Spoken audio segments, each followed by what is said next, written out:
So in this video we're going to look at submitting an assessment task with just text only.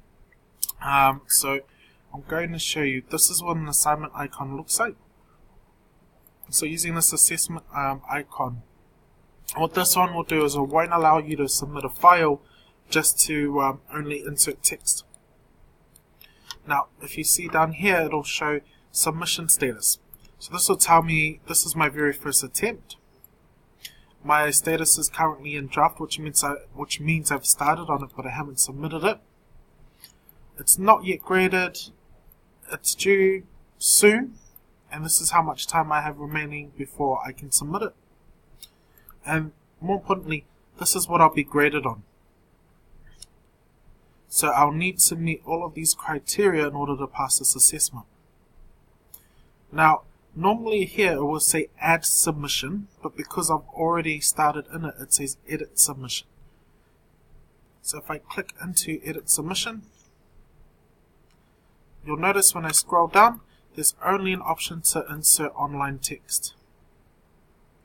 Now for you, because you're enrolled into this course as both a student and a non-editing teacher, you will have a different view of what this looks like. So I'm going to refresh this page, and this is what it will look like for you. So this part here where it says grading summary, that's your view as a teacher, but from here this is what a student would see. So again, grading summary from here to here is what you would see as a facilitator, but as a student you would see this. So if you're doing this activity as a facilitator and you're marking another student, you click here. If you're submitting this assignment as a student, you would click either here where it says edit submission, or it might say add submission. So I'm going to go back to my student view,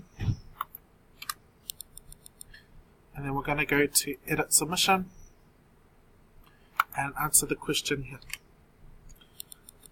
So my add, there were a few different topics discussed, and the jigsaw activity, the topics included 1.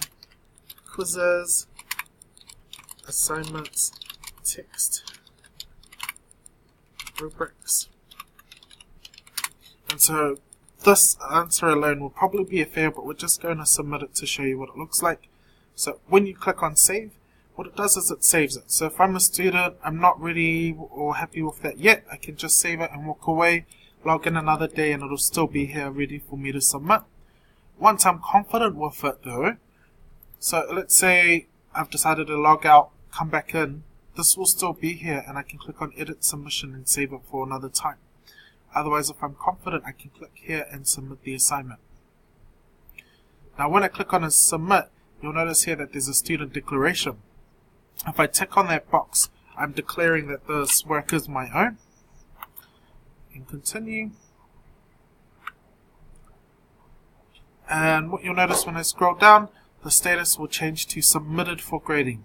So it means it's been submitted to be graded, and the current status means it's not graded. So I'm waiting for my marker now to come back to me.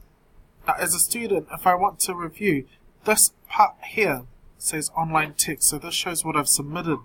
Now you notice I can't see the whole thing, and that's because it's collapsed. So to expand this area, there's a little box here that I can click on, and it expands on my answer that I've submitted.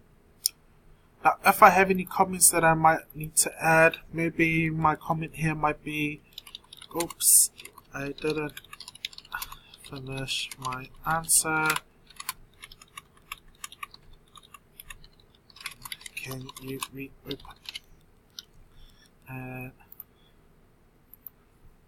That might be a comment that the facilitator can see later, that needs to be seen. But this won't be part of the marking, it won't be part of the assessment. And we'll cover that when you go to the facilitator part. So that's how you submit a text-based assessment.